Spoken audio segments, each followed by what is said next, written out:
today. This is my theme song. I get knocked down, but I get up.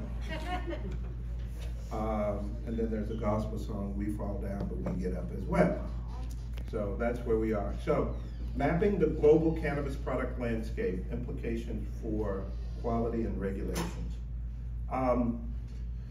We did some actual original work, pulling some data together, and we worked with Fertin Pharmaceutical, and I want to say that they were heavily involved in all of that work. In addition, we used a third-party lab to generate some of the experimental study data. At that time, there was no McKinney specialty labs, just want to say that. But McKinney Regulatory Science Advisors, we provided scientific and regulatory advice and support. So, cannabis, I mean, this is really one-on-one given what you guys just heard. But as you know, there's more than 80 or several biological active chemicals, most commonly known, Delta-9, THC, and CBD. Delta-9, of course, has a high potential for abuse, which is attributable in large part to the psychoactive effects of THC. CBD products contain trace amounts of THC defined by regulatory standards. They're not considered psychoactive. So what do we know? Let's focus on CBD for a moment. And again, you heard some of this earlier. It's naturally occurring, found in the plant, not intoxicating, it's not psychoactive. And there's little scientific evidence for the efficacy of CBD in managing medical conditions. It's very sparse. But consumers are using it and for their general well-being, inflammation, convulsions, anxiety, mental health, et cetera, et cetera, et cetera. As a matter of fact, it's anticipated to be in 2032, $64 billion market. If you look at the market in 2022, it's $15 billion, with 67% of that revenue coming from the United States. I think the UK falls next, right behind that. So it's growing, but very little regulation. So what about the regulatory environment? I think if I were to summarize what I heard, it's evolving slowly and inconsistently. And so what happens with a lack of regulatory infrastructure for cannabis products? I'll tell you what happens.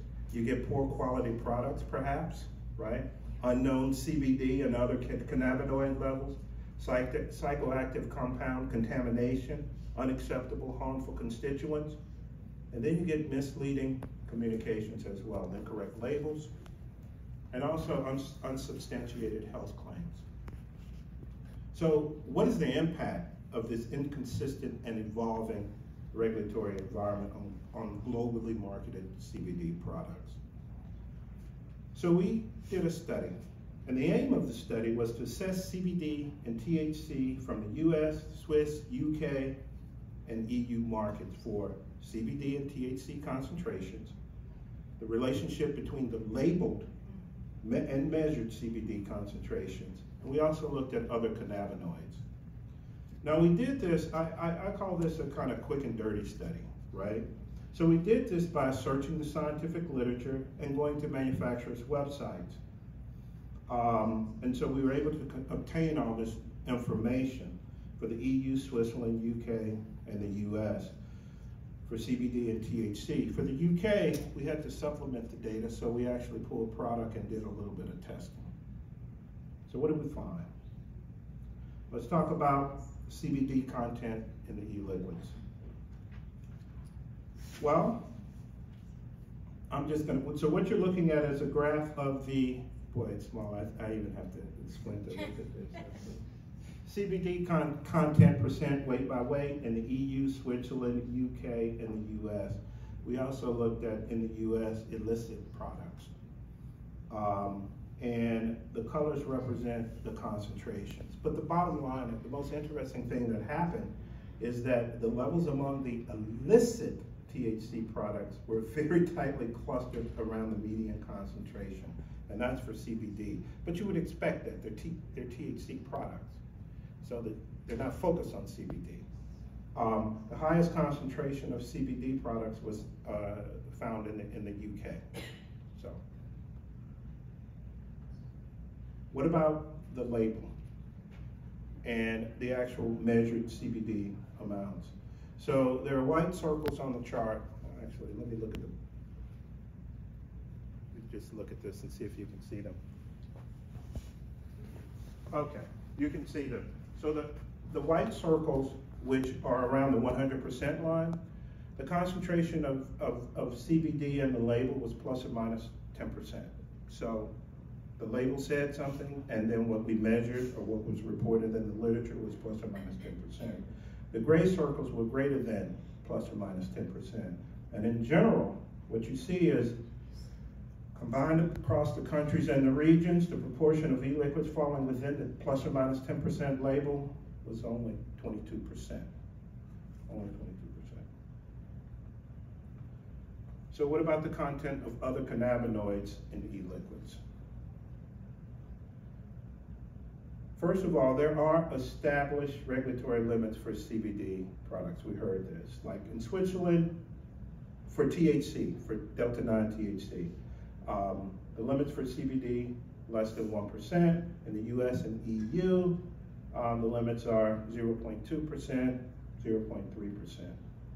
And what we found was when you look at THC in these CBD products, they were basically below established regulatory limits, and far lower than products intended to be psychoactive. And that's the far right side over there. So it looks like manufacturers are complying with sensible regulation. That's what I'm pulling from this.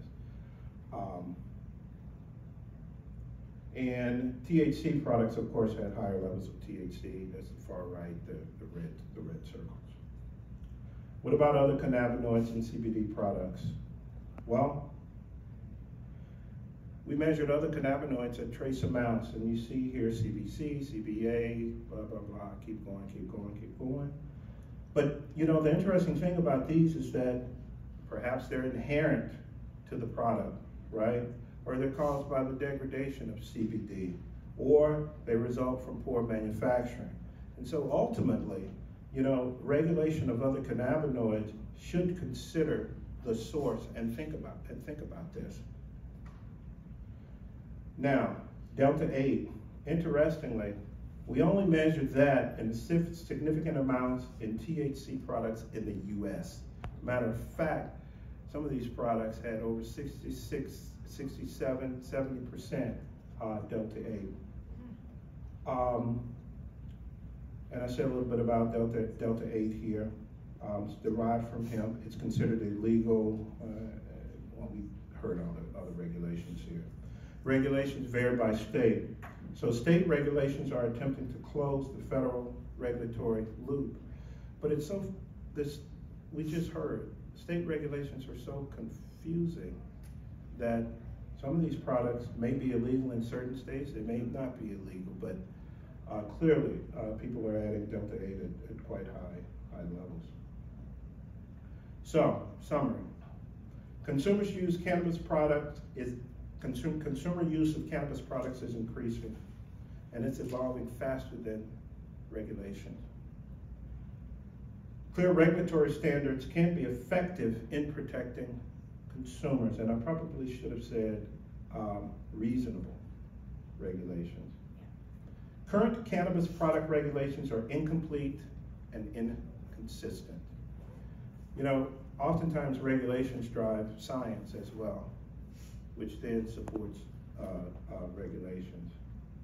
So what should be considered for a cannabis product regulatory framework? Well, for a comprehensive regulatory framework, product standards. These products are on the market, perhaps providing standards. I think manufacturers would try to comply with very clear standards. A pre-market evaluation requirements. You heard FDA has concerns about these products. Manufacturing practices, health-based guidance, marketing guidance. I imagine tomorrow if you go to TPE, you're going to see some products that are probably marketed, are going to be attractive to kids. Labeling requirements.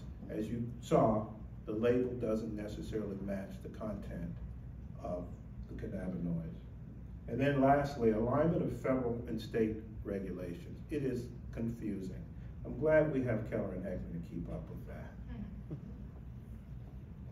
Look, that's it for me. I want to acknowledge a couple people, you know, Ian Fearon, Neil Sherwood, the Vectura Pharma folks, and Traverti for measuring, doing some of the measurements. And that's it. Appreciate you guys.